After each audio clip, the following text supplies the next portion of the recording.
Hey everyone, today we're going to be going over the argument between, your starter deck variant of your Blue Eyes and Dark Magician versus something like your DDS version or your LOB set version. So, a couple things to keep in mind when you're opening LOB booster box, and I highly recommend you don't do that. You can take a bath real quick if you do that. But if you're opening one of those, you only have a 1 in 5 box chance of pulling the ultra rare card that you want. So if you're trying to get a Blue Eyes, White Dragon, or Dark Magician, statistically speaking, you're looking at probably opening 5 boxes before you actually pull the Dark Magician or the Blue Eyes, White Dragon, depending on what you're looking for. With your DDS Blue Eyes and your DDS Dark Magician, as long as you're looking at the back of the video game, you can tell what promos are in it. It's not like it's a random grab bag or anything like that. If it shows Exodia, Dark Magician, and Blue Eyes White Dragon on the back, those are the 3 promos that you're getting in the box, contrary to what some people will try to tell you. So keep that in mind if you're making any purchases on sealed video games. Some sellers try to do shady shit and pretend like they don't know what promo is going to be pulled out of the box. They're doing some super mystery box chance at pulling super expensive cards. But anyways, that's a conversation for another day. With your starter deck versions of the cards, you're guaranteed to get the card that's in the box because you can literally see the card through the plastic in the box. So if you're buying a starter deck Kaiba and you see a Blue Eyes through the cellophane, you're going to be pulling a Blue Eyes White Dragon.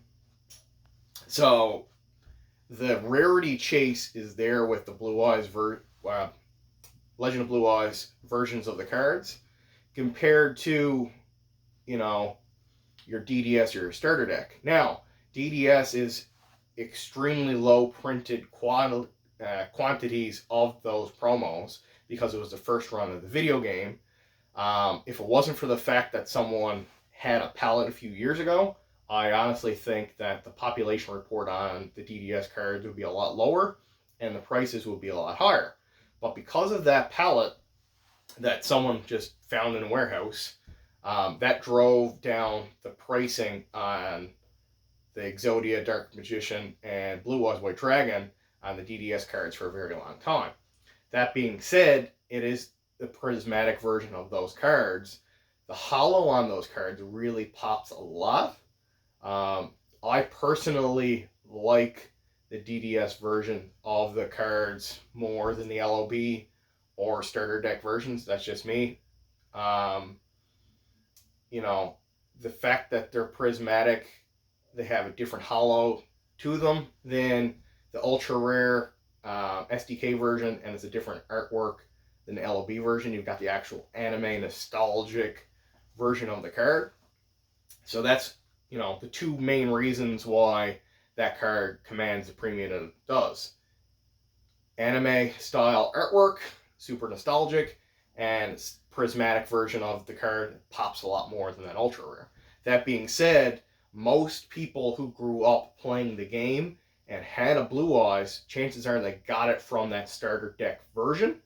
And as a result, that also has that nostalgic feel to it when you see that particular version of the card, because chances are that's the card, that version that you use when you're playing as a kid, or, you saw Kaiba use that artwork of the card in the anime. So they all have their pros and cons to them. I personally think long term, LOB is probably going to keep outpacing the other 2 simply because of how hard it is to try and pull out of a box. Cracking open a box of LOB, you're not guaranteed to get Blue Eyes or Dark Magician, compared to if you open, the version of the DDS with them on the back, that you're guaranteed to get them out of that box unless they're shenanigans. And with a starter deck version, you can literally see the card through the box when you're buying it. So, a couple things to keep in mind when you're trying to figure out what you're planning on buying. Pecking order wise, I rank LOB, then DDS, and SDK in that version with the Blue Eyes. Same thing with the Dark Magicians. just because of where the prices are and where I predict they're going to go. Aesthetic-wise, I personally like the DDS, then the starter deck versions, then the LOB versions. But again, it comes down to your personal preference of what you want to collect, what you think is nostalgic from when you were a kid. So you really can't go wrong with any of those three versions of those classic cards. More so if the starter deck and LOB is in first edition. If you're talking unlimited compared to DDS, DDS kicks the shit out of them all the time. So keep that in mind. If you got any questions or comments and anything like that, hit me up on Instagram at Party. And hope you learned something today, and have a good one.